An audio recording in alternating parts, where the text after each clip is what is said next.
Hello everyone, science daily capsule में question number first है, hertz SI मात्रक है। किस चीज़ का एसआई मात्रक है?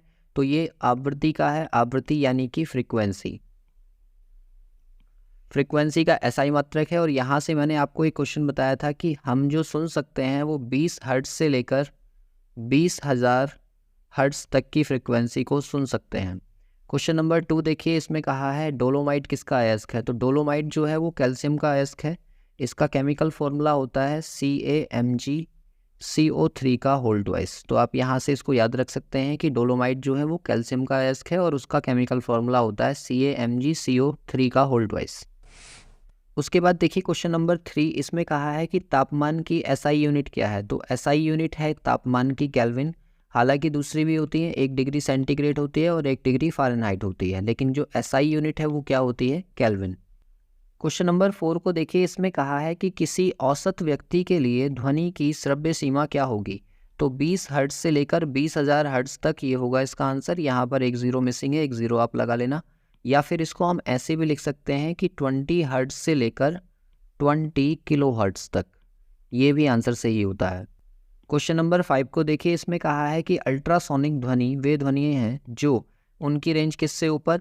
जो ये श्रव्य सीमा है ना, देखो इससे अगर हम ऊपर जाते हैं तो उनको बोलते हैं अल्ट्रासोनिक, और अगर इससे हम नीचे जाते हैं तो उनको बोलते हैं इंफ्रासोनिक।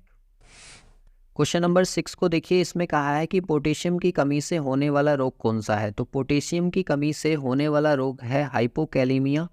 क्वेश्चन नंबर 7 को देखो, इसमें कहा है कि किसने रक्त प्रवाह की खोज की थी? तो इनका नाम है विलियम हार्वे। विलियम हार्वे ने ऐसा किया था।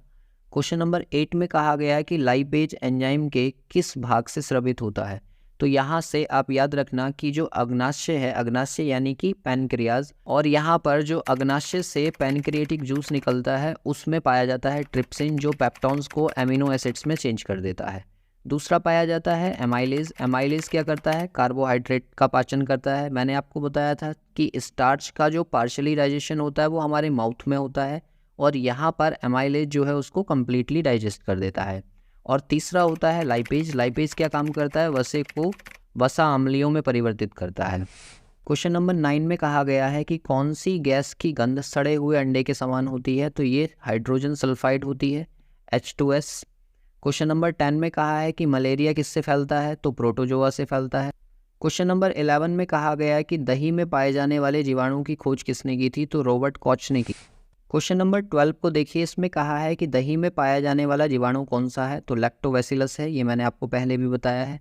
क्वेश्चन नंबर 13 में कहा गया है कि वाष्पीकरण और द्रवण की संयुक्त प्रक्रिया क्या कहलाती है? तो इसको हम आस्वनीकरण कहते हैं। क्वेश्चन नंबर 14 में कहा है कि पेनिसिलिन की खोज किसने की थी? अलेक्जेंडर फ्लेमिंग ने की थी। ये मोस्ट इंपोर्टेंट क्वेश्चन है, बहुत बार पेपर में पूछा जाता है। क्वेश्चन नंबर 15 में कहा है कि किडवन की खोज किसने की थी? तो लुईस पाश्चर थे, उन्होंने की थी। क्वेश्चन नंबर 6 में कहा है कि रेड डेटा बुक किसका रिकॉर्ड रखती है? तो संकट में रहने वाली प्रजाति या एंडेंजर्ड स्पीसीज का रिकॉर्ड रखती है। क्वेश्चन नंबर 17 में कहा गया है कि चेचक के टीके का आविष्कार किसने किया था? तो एडवर्ड जेनर ने किया था। इसके बाद है क्वेश्चन नंबर 18 में कहा गया है कि स्टेनलेस स्टील किसका मिश्रण है? तो लोहा, क्रोमियम और निकल, यानी कि Fe और प्लस Cr और प्लस Ni, इन तीनों के मिश्रण से बनता है। क्वेश्चन नंबर 19 को देखिए, इसमें कहा है कि मधुमेह रोग किस हार्मोन द्वारा नियंत्रित होता है? तो ये है इंसुलिन हार्मोन। तो इंसुलिन हार्मोन कहाँ से स्रावित होता है? ये हमारे अग्नाशय की बीटा सेल्स से निकलता है, और ये क्या काम करता है? हमारी बॉडी के अंदर बनने वाले आवश्यकता से ज़्यादा ग्लूकोज को ग्लाइकोजन में कन्वर्ट कर देता है।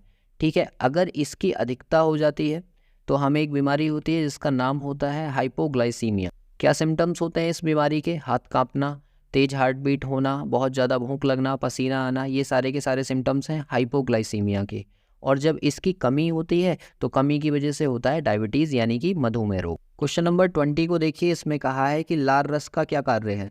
तो लार रस मैंने आपको बताया था कि स्लाइवा का क्या काम होता है? स्टार्च को कन्वर्ट करना किसके अंदर? माल्टोज के अंदर। और इसके लिए रिस्पॉन्सिबल कौन है? Main ptyalin enzyme.